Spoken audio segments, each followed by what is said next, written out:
Assalamualaikum warahmatullahi wabarakatuh. Menjaga hati dari penyakit hati. Tahukah kamu bahwa pada diri manusia terdapat organ yang mana jika ia baik, maka baik pula seluruh jasadnya? Tahukah kamu apa nama organ tersebut? Organ tersebut adalah hati. Ya, hati dapat mempengaruhi sisi baik dan buruk yang ada pada diri manusia. Bahwasanya Rasulullah Shallallahu Alaihi Wasallam bersabda, ingatlah bahwa di dalam jasad itu ada segumpal daging. Jika ia baik, maka baik pula seluruh jasad. Jika ia rusak, maka rusak pula seluruh jasad. Ketahuilah bahwa ia adalah hati. Hadis riwayat Bukhari. Oleh karenanya, kita harus bisa menjaga hati agar tetap bersih, terutama dari penyakit hati. Adapun penyakit hati yang mesti kita hindari diantaranya yaitu pertama ialah iri dan dengki. Iri dan dengki merupakan perasaan tidak suka atau bahkan benci ketika melihat kesenangan atau kelebihan yang dimiliki oleh orang lain. Iri dan dengki harus dihindari karena dapat menimbulkan rasa kufur atas nikmat yang telah Allah berikan. Dari Anas radhiyallahu anhu berkata bahwa Nabi Muhammad SAW bersabda, janganlah kalian saling membenci, saling mendengki, saling memalingkan muka, dan saling memutuskan ikatan. Dan jadilah kalian sebagai hamba-hamba Allah bersaudara. Tidaklah halal bagi seseorang muslim untuk mengabaikan dan tidak bertegur sapa dengan saudaranya lebih dari 3 hari. Muttafaqun alaih. Pahamilah bahwasanya Allah telah mengatur rezeki secara tepat dan adil pada setiap makhluknya, dan hendaknya kita senantiasa bersyukur atas nikmat yang Allah berikan. Yang kedua yaitu riya.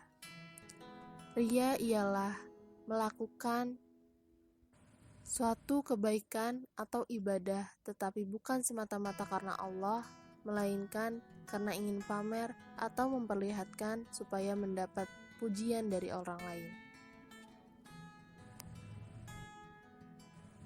Ria dapat membuat kita tidak ikhlas dalam melakukan sesuatu yang nantinya dapat mengaburkan niat ibadah yang seharusnya semata-mata hanya karena Allah.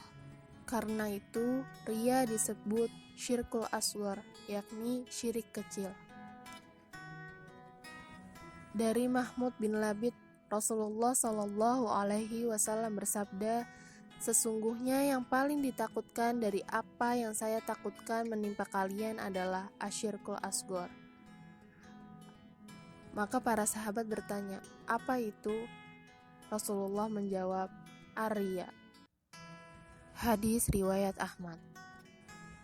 Yuk niatkan segala sesuatu semata-mata hanya karena Allah Sang Maha Tahu, bukan karena si itu. Yang ketiga ialah ujub.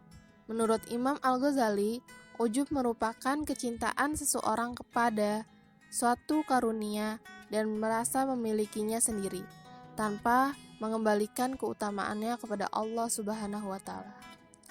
Kita memang harus senantiasa bersyukur kepada Allah, tetapi kita tidak boleh memiliki rasa ujub yang nantinya berujung pada kesombongan.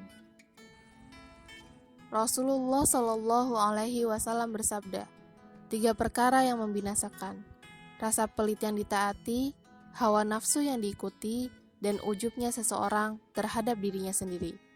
Hadis riwayat At-Tabrani. Untuk menghindari rasa ujub, bahwasanya kita harus senantiasa bersyukur dan ingat bahwa segala sesuatu yang ada pada diri kita bukan karena hebatnya kita, tetapi itu semua adalah karunia dari Allah Subhanahu wa Ta'ala. Itulah beberapa penyakit hati yang mesti kita hindari. Yuk, jaga hati, jangan sampai ternodai dan digerogoti oleh rasa iri, dengki, benci, serta berbagai macam penyakit hati lainnya. Karena hati yang ternodai oleh penyakit hati akan mendatangkan kegelisahan, jauh dari rasa tenang dan damai. Yuk belajar untuk mempunyai hati yang lapang, agar menjadi jiwa yang tenang. Dan ingatlah, segala sesuatu yang terjadi di dunia ini atas kehendak Allah, begitupun yang terjadi pada hati manusia. Maka hendaknya kita memanjatkan doa agar hati kita tetap dalam kebaikan. Ya muqallibal qulub, tsabbit qalbi ala dinik wa ala ta'atik. Artinya, wahai zat yang maha membolak-balikan hati, teguhkanlah hatiku atas agamamu dan atas ketaatan kepadamu.